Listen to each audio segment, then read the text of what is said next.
Well, hello guys. It is Ariel, new DM coming to you again. It's been a couple of weeks. I was out of town visiting family, and so I just got back into town this weekend, where most people have the long holiday weekend. And I thought I would drop a video and do a reaction to this video that I found really interesting because it kind of goes hand in hand with the last video I was discussing some of the issues that I had with 5e combat. And this is from one of my favorite OSR style type uh, channel, which is the Mage's Musing, and he always goes into like some the kind of like review caps he calls them. So basically reviews old modules, but he does an interesting thing where he plays the old modules. But he also put out this 5 tips to give your D&D fifth edition game an old school feel, and I thought I would go through the tips and find out how because I'm interested in giving this old school feel, OSR feel to the 5e games because of the problematic the issues that I find problematic with the combat system.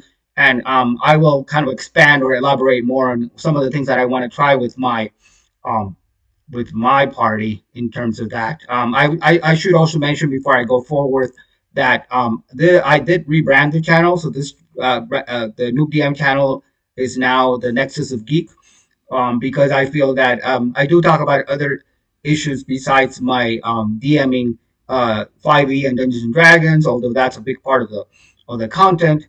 I want to expand and talk about some of the other things I'm interested in, such as MMOs.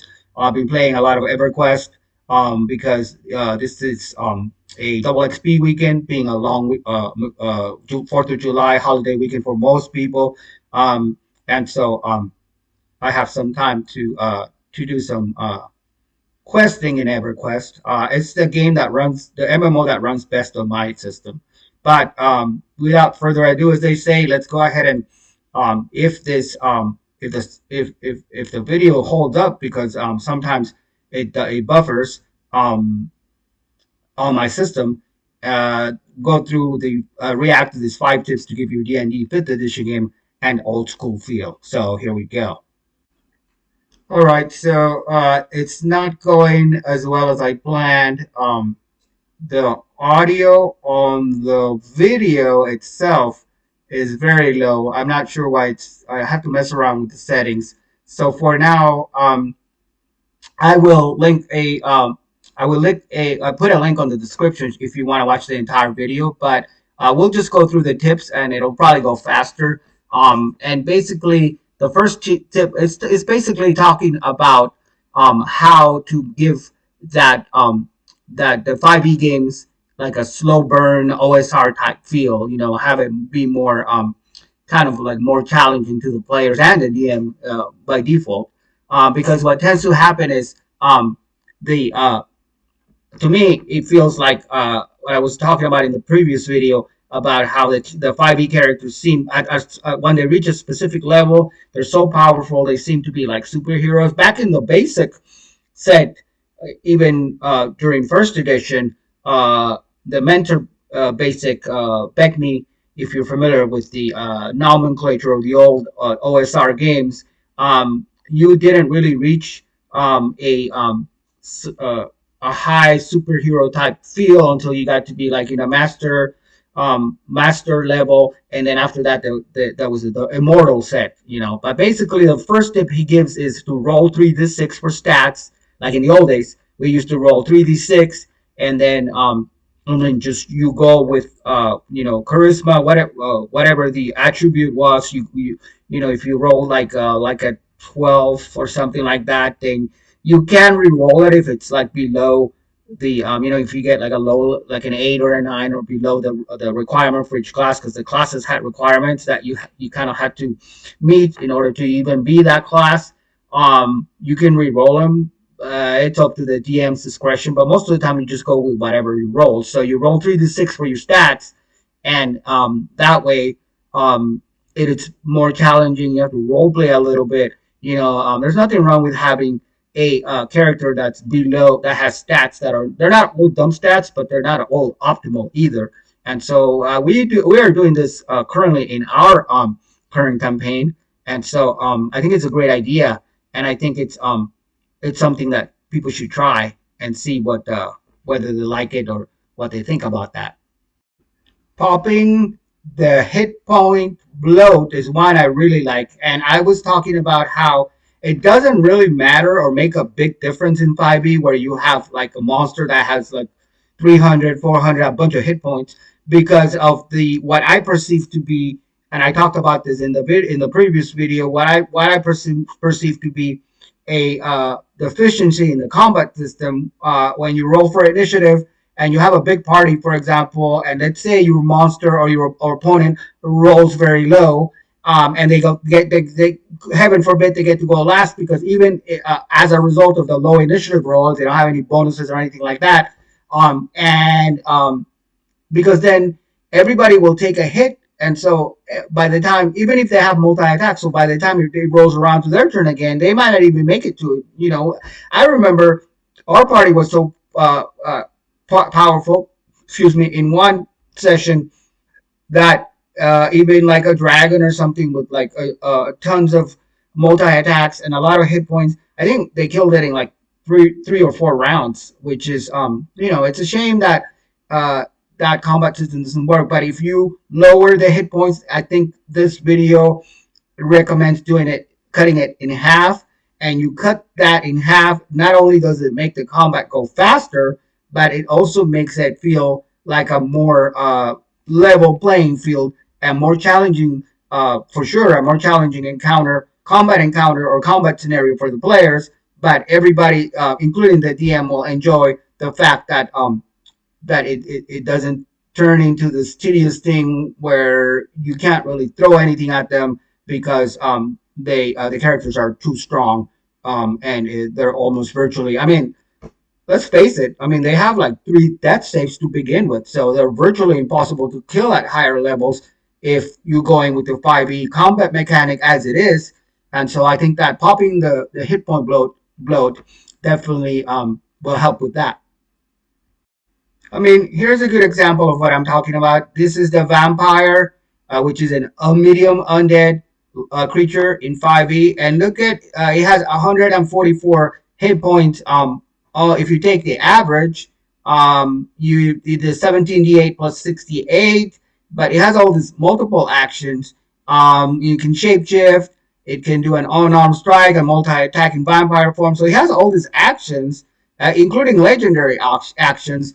But like I said, what tends to happen is if the characters are all, if you have one, for example, and you have like a party of like a bunch of them, and they all have initiative. See, in the old ways, you would roll for d6, and then both of them simultaneously. Like the party would roll for one person from the party would roll the d6, and then the DM would roll for the monsters, another d6, and whoever had the highest would go. So that to me is not in one of the tips that I remember here from this video, but it sort of ameliorates and mitigates that problem, and and cuts down on the fact that the party is all ganging up on the creature. So I think it's a good illustration of how combat can go more faster, smooth, and more enjoyable because it's more of a challenge. So he offers as a solution no constitution modifiers apply to hit points after first level. So following the first level, you still have your modifiers, but the constitution modifiers does not apply. And it could be +3, it could be +2. It really depends on the class. But I think that's a good tip. If you can try that out, your fighters and your melee type classes will still hit, but it's a little bit more streamlined, and I think that it works well. I haven't tried it yet, but I definitely want to try that. And of course, if you're gonna do this to the PCs, you have to apply the same rule to the monsters. And it talks about how it it ends up being about half their hit points, and and so it levels out. So which is a really nice way, you know. So in the example of the vampires, I forgot how many hit points they had, but it would be half the total. And so you have it leads to a more challenging as well as a very streamlined as well as a very a nice it's less bloated and it makes combat go smoother. Next, it is recommended not to adjust the damage from weapons. So the damage is going to stay as it is. So if the the Warhammer does a 1d8 bludgeoning, that's what the damage is going to be. And so 2d6 bludgeoning for a maul, for example, and no adjustments for that, and the weapon is going to make whatever damage it naturally does. And again, it's all designed to have to reduce a lot of the bloating, a lot of the extra bonuses, and will theoretically, because again, I haven't tried it, but I'm definitely going to try it in future sessions.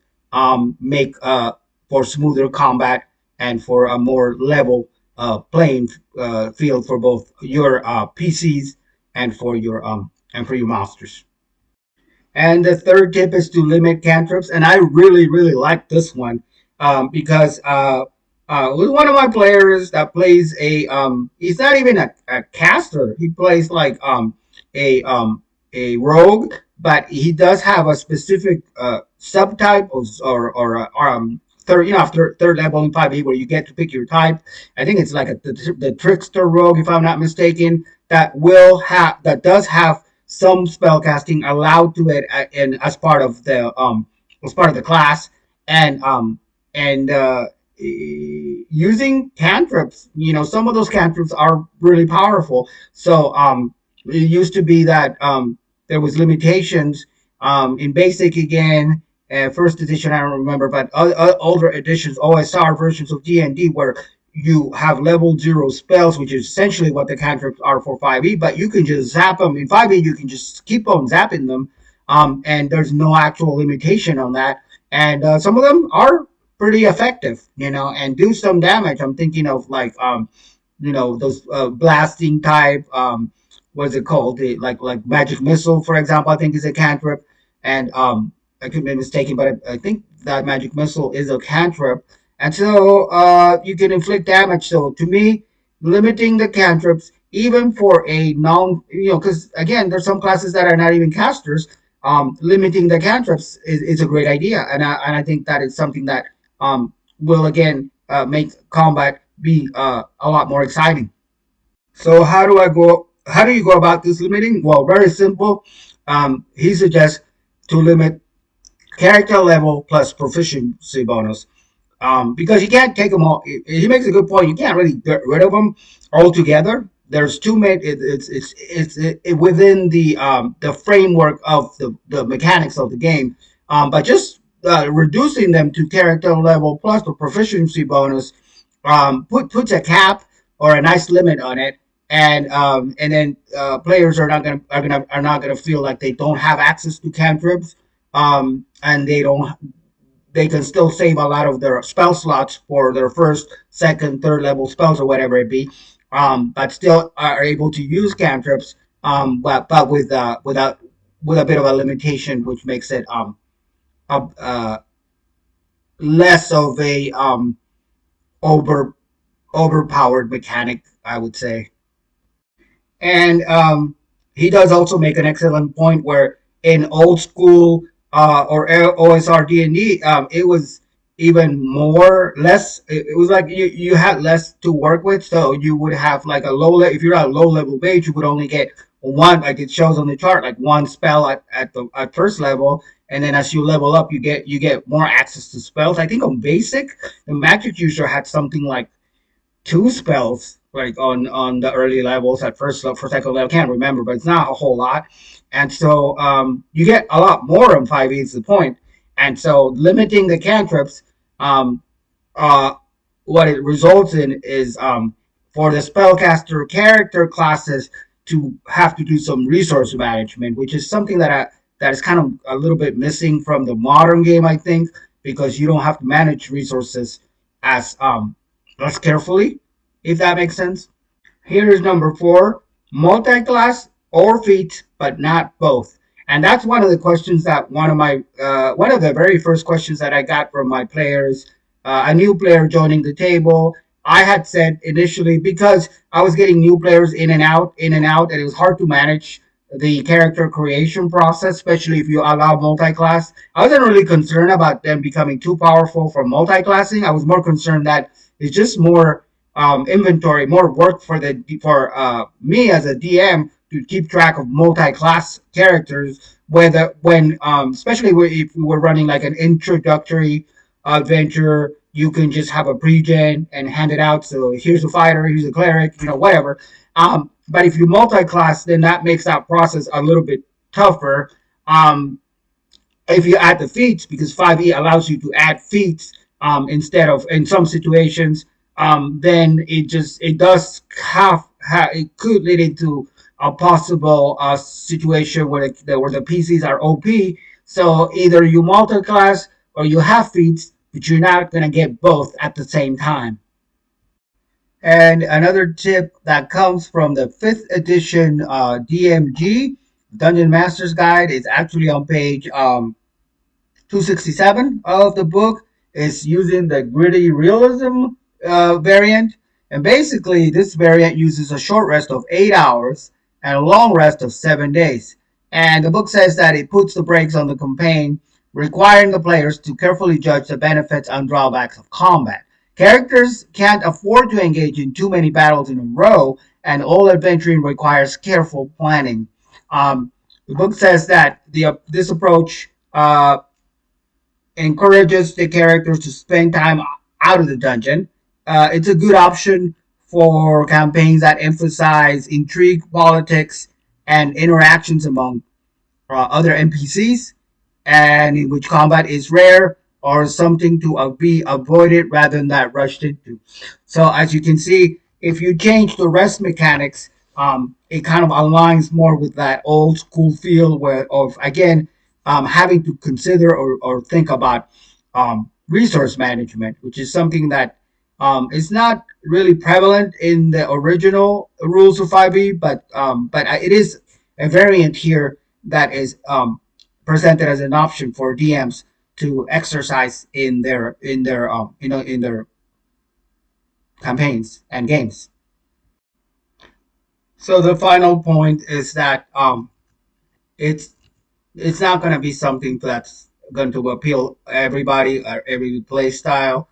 That's obvious, and it's okay. I mean, some people like fifth edition for the fact that they feel powerful and their characters are um, tailored or constructed in such a way that you have your mix. You're always gonna have your min maxers and your power builders.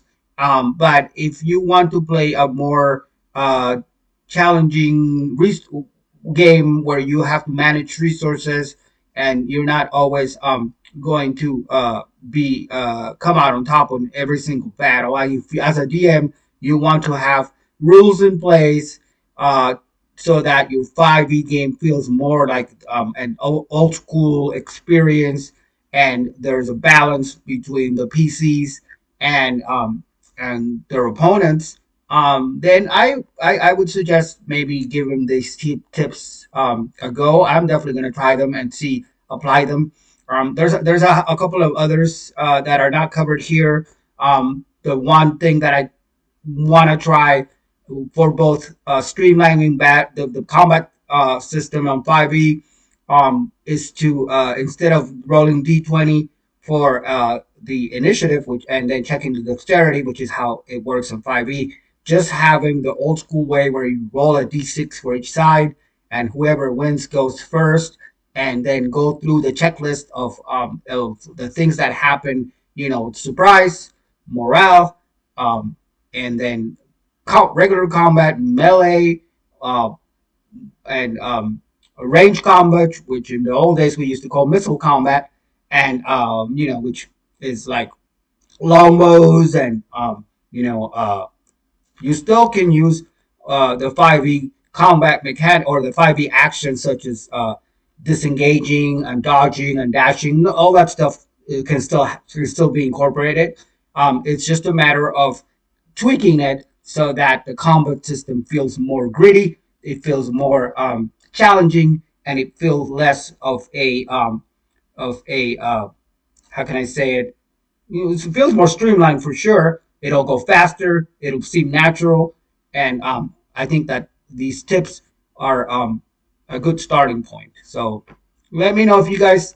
I'm gonna link like I said in the I put a link in the description to the video, and let me know after you see this if you're interested in um, streamlining your 5e game to make it give it that more of a uh, OSR feel to it. There's also the matter of death saves, So there's three death saves to the characters, and I think I've never liked it. I think that maybe I would limit mine to uh, to you drop to level zero. I mean, you drop to 0 hit points as a PC, and then you go into negatives like they did in first edition, something like -15. Because if you're in the negatives, you zero, you go unconscious, and then you go into the negatives.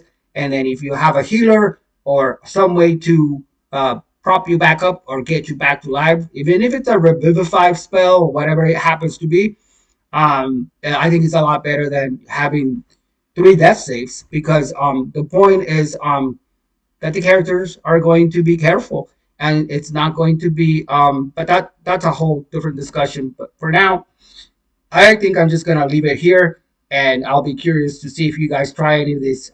So if you like this video, go ahead and give it a like or subscribe, and I will talk to you guys soon. Enjoy your games, and hopefully the rolls all go well. May the rolls be with you. Have a great one.